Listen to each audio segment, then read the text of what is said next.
जयकारा शेरावाली दा बोल साचे दरबार की जय। जय माता दी।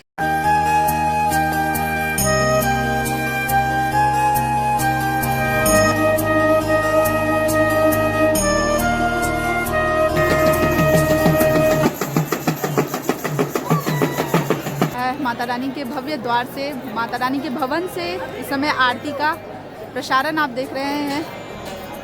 जय माता दी, जय माता दी, जय।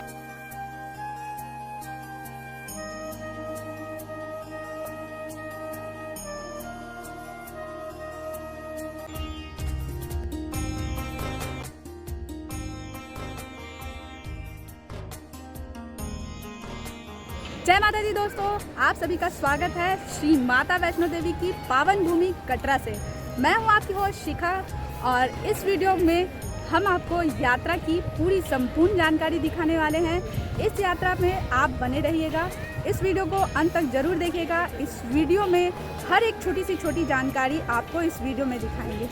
तो अगर बात की जाए तो मैं इस वक्त कटरा के मेन रेलवे स्टेशन के पास में उपस्थित हूँ और नई महीने की शुरुआत होते ही माता रानी का हमें बुलावा आ गया। आज है 12 सितंबर और हम प्रस्थान कर रहे हैं माता वैष्णो देवी की यात्रा के लिए और इस वीडियो के माध्यम से हम आपसे सारी जानकारी साझा करेंगे श्री माता वैष्णो देवी की यात्रा में।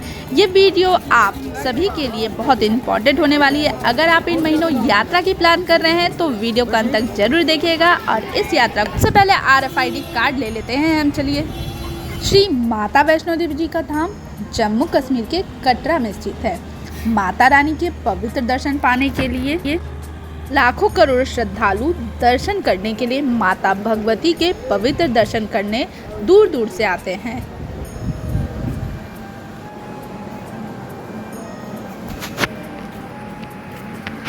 आप माता वैष्णो देवी पहुंचने के लिए कटरा रेलवे स्टेशन पहुंच सकते हैं, नहीं तो आप जम्मू पहुंच के जम्मू से आप बस से अपनी कटरा पहुंच सकते हैं, या तो आप अपनी ओन गाड़ी से कटरा बस स्टैंड पहुंच सकते हैं, या तो जम्मू तवी रेलवे स्टेशन सबसे नज़दीकी स्टेशन जम्मू तवी आपको पड़ता है। उसके बाद आप जाके सबसे पहले अपने यात्रा पंजीकरण से आप अपना RFID कार्ड ले लें। RFID कार्ड आपको रेलवे स्टेशन भवन में पहुंचिएगा। निहारिका भवन जाके आप वहाँ पे डॉर्मेट्री जहाँ होती है वहाँ पे डॉर्मेट्री ले सकते हैं। यहाँ पे ब्लैंकेट आपको दिख रहा होगा, यहाँ से आप ब्लैंकेट ले सकते हैं और यहाँ पे आप क्लॉक रूम भी है। यहाँ पे आप 30 रुपीज़ दे के आप क्लॉक रूम में सामान रख सकते हैं। यहाँ पे इंक्वायरी है, आपको अन्नपूर्णा भोजनालय है और इस तरह से आपको डॉर्मेट्री की मिल जाएगी, जिसकी डॉर्मेट्री की किराया आपको 120 रुपीज़ लगती है पर बेड की। आप ऑफ यहाँ से बाणगंगा आपको 2 किलोमीटर पड़ती है। आप पैदल यात्रा भी कर सकते हैं या तो आप ऑटो रिक्शा ले सकते हैं, जो कि ऑटो रिक्शा का किराया आपको 150 से 200 रुपये लगेगा। यहाँ से 2 किलोमीटर ज़्यादा दूर नहीं है। हम अपनी यात्रा पैदल ही करते हैं, तो चले हम पैदल ही निकलते हैं इस समय बाणगंगा की ओर। रेलवे स्टेशन से निकलते हुए आपको यहाँ पर यात्री सिम मिल जाएगी। आपको ठीक रेलवे स्टेशन के सामने में आपको यहाँ पे यात्री सिम मिल जाएगी।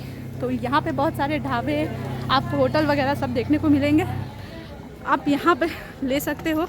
माता वैष्णो देवी की यात्रा 13.5 किलोमीटर की यात्रा आपको दर्शनीय गेट से स्टार्ट होती है। बहुत सारे लोग बोलते हैं कि बाणगंगा से स्टार्ट होती है, जी नहीं। जहाँ से हम अपनी यात्रा स्टार्ट करते हैं उसे हम दर्शनीय गेट कहते हैं। हम यहीं से अपनी यात्रा स्टार्ट करते हैं। यहाँ से आपकी बैग चेकिंग होती है, RFID चेक होता है और लैपटॉप वगैरह आपके पास है तो वो ले जाने नहीं देते। तो फाइनली हमने अपनी बाणगंगा चेक पोस्ट क्रॉस कर चुकी है और यहाँ पे आप देख रहे हो कि काफ़ी पीछे भीड़ है। यहाँ पे आपकी चेकिंग सारी हो चुकी है। आगे हम अपनी यात्रा को आगे बढ़ाते हैं इस तरह से और हम निकलते हैं इस समय पुराने ही यात्रा से। तो दर्शनीय गेट से और आपको गुलशन कुमार जी के लंगर के आगे रास्ता से हम आगे आए हैं। तो आपको यहाँ पर प्री काउंटर मिल जाता है आपको, जहाँ से आपको घोड़ा, पालकी, पिट्ठू सभी की यहाँ आपको बुकिंग हो जाती है। यहाँ से आप अपनी यात्रा घोड़े से आप कर सके, चाहे आप पालकी से करो चाहे पिट्ठू से करो। यहाँ से आप यात्रा आप रजिस्ट्रेशन करवा के यहाँ से काउंटर से आप टिकट लेके आप अपनी यात्रा को स्टार्ट करो।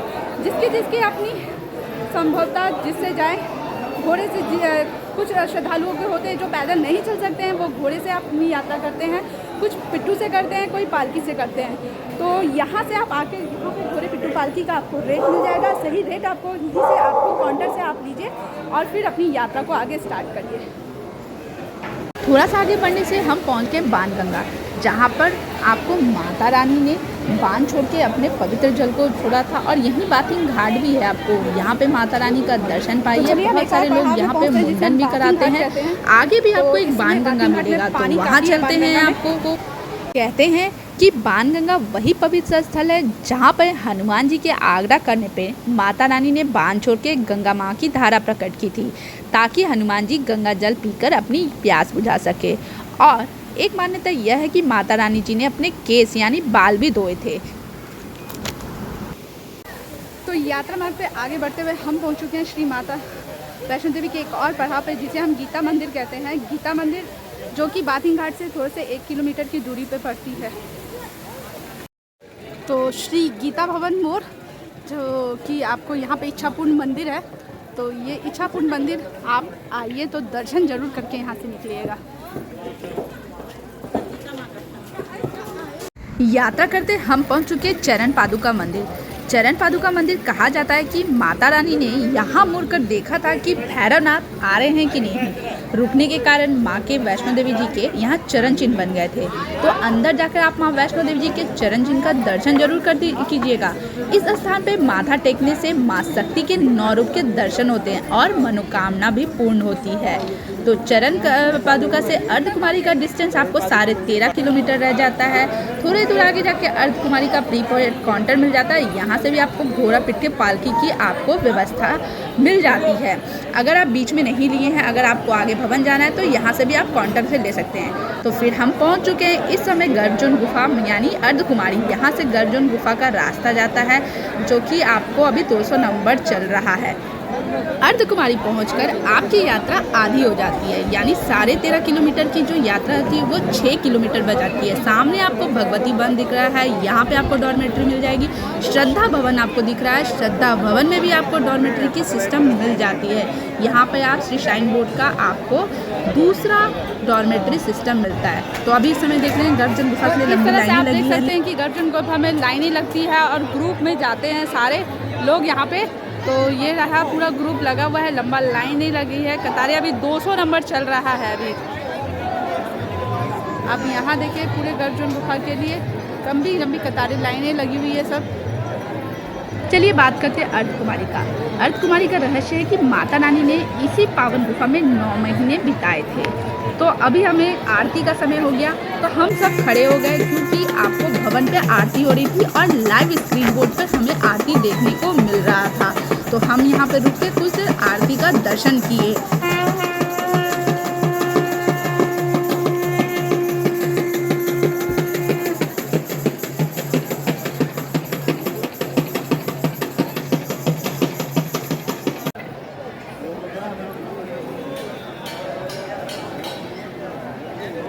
इस समय आपको दर्शन करने के लिए मिल रहा है। देखिए ऊपर में गर्भ जो वहाँ पे माँ का भवन का आपको ऊपर आरती हो रही है, तो आरती का दर्शन आप कर रहे हैं। इस समय स्क्रीन बोर्ड पे आपको देखने को मिल रहा है, ऊपर आरती हो रही है अभी।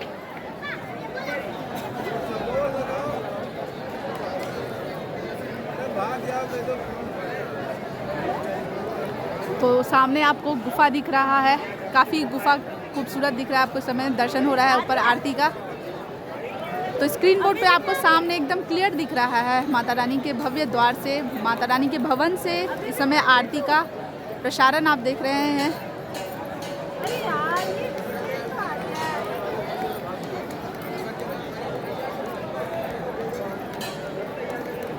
और दिख रहा है आपको स्क्रीन बोर्ड पे इस समय देखिए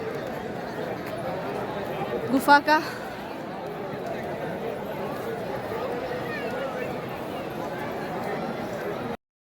तो अब हम चलते हैं भवन की ओर। हमारी यात्रा भी यहाँ अर्धकुमारी तक संपन्न हो गई। अब हम भवन की ओर चलते हैं आगे।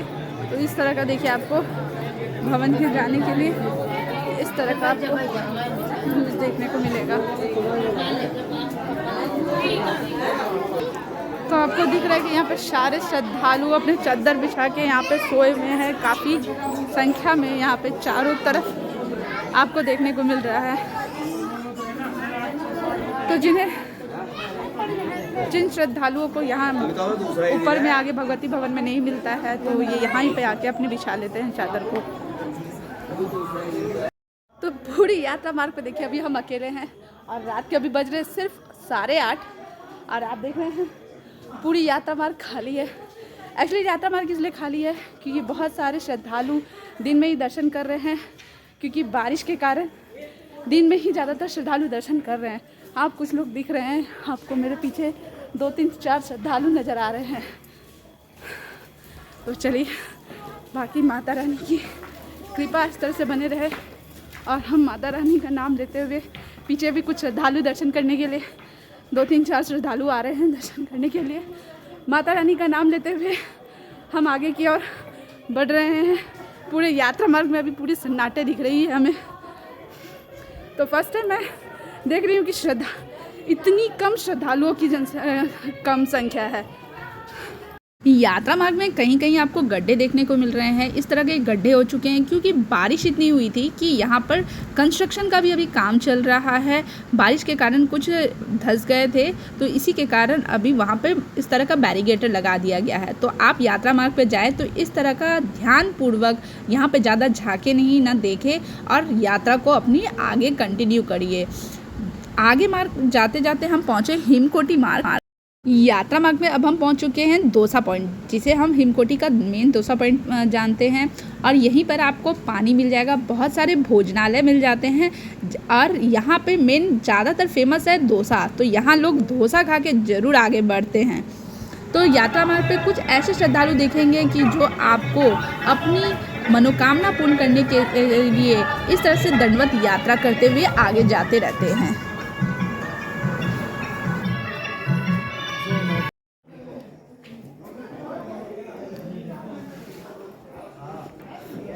फाइनली 1 किलोमीटर और भवन बचा है अभी। कुछ दूर चलते चलते हम पहुंच चुके तो भवन पे पहुंचते हमने बहुत सारे बदलाव देखे, बहुत सारे कंस्ट्रक्शन हो रहे हैं। देखिए यहाँ पे देखिए, आपको कुछ दिन पहले आपको पूरी बिल्डिंग दिख रही थी, तो आज इसे पूरा ओपन किया हुआ है। आपको ओपन पूरा दिख रहा होगा। यहाँ पर भी आपको कंस्ट्रक्शन का पूरा वर्क दिख रहा है। और जो सामने लॉकर नंबर 1 थी ना, जो वहाँ से लॉकर नंबर 1 को हटा दिया गया है। तो लॉकर नंबर 1 आपको चल गया है ऊपर पार्वती भवन के पास में। आपको लॉकर नंबर 1 आपको देखने को मिल जाएगा। तो बहुत सारे श्रद्धालु यहाँ पर अपने कम्बल बिछा के यहाँ पर भी आराम कर रहे थे, तभी क्योंकि रात का समय था और यहाँ पे कंस्ट्रक्शन नहीं अभी चल रहा था, तो इसलिए रात में यहाँ पे सब विश्राम कर रहे थे। तो देखिए यहाँ पे आपको लॉकर नंबर 1 आपको देखने को मिलता था, जो कि अभी आपको यहाँ से हटा दिया गया है। तो आगे की ओर फिर आप आगे की ओर जाते हैं तो बहुत सारे कंस्ट्रक्शन अभी आपको ऊपर भवन पे देखने को मिल जाते हैं। बहुत जगह तो आपको अस्त व्यस्त देखने को मिलता है। यहाँ से देखिए बहुत खूबसूरत नज़ारा आपको देखने को मिल जाएगा माता रानी का भवन का। तो यहाँ से देखिए दीदार होता है हमारी माता रानी का, अद्भुत नज़ारा देखने को मिल जाता है हमें। तो फिर हम चलते हैं आगे माता रानी का दर्शन करने के लिए। दर्शन करके फिर मिलते हैं आपको। देखिए रात में भी आपको ऊपर में आप देख रहे हैं यहाँ पे अभी पेंटिंग का भी वर्क काम चल रहा है, क्योंकि आगे कुछ दिनों में आपको अगले मंथ में नवरात्र स्टार्ट होने वाली है। तो यहाँ पर आपको मनोकामना भोजनालय मिल जाएगा। यहाँ पर भी आप भोजनालय में आप आराम से विश्राम कर सकते हैं, भोजन ग्रहण कर सकते हैं। और यहीं पर आपको सामने में आपको बैटरी कार की भी व्यवस्था मिल जाती है, जो कि रात में भी नहीं चलती है, मॉर्निंग में स्टार्ट होती है। तो हम कुछ दूर आगे जाते हैं और हमें दर्शन करने के लिए आगे लॉकर खोजते हैं। तो यहाँ से देखिए माता रानी का दर्शन हो रहा है, दीदार हो रहा है। हम दर्शन करके निकल चुके और माता रानी का हमें बहुत ही सुंदर नज़ारा देखने को मिला। तो आप इस समय देख रहे हैं कितनी कुहासा है, माथे पे टीके देख के आप समझ ही गए होंगे कि हमें दर्शन हो गया है। तो यहाँ पे आपको माता रानी 3 स्वरूप में विराजमान है। पहले माता सरस्वती, माता लक्ष्मी और माता काली। तो यहाँ माता रानी माँ भगवती 3 पिंडी स्वरूप में दर्शन कर देती हैं। तो चलिए, और आप देख रहे हैं भवन पे बहुत सारे कुहासे देखने को मिल रहे हैं, जिससे माता रानी का भवन पूरा ढका हुआ देखने को मिल रहा है, क्योंकि मौसम थोड़ी सी आपको मतलब हल्की फुल्की चेंज क्षण भर में होते हुए दिखते रहती है।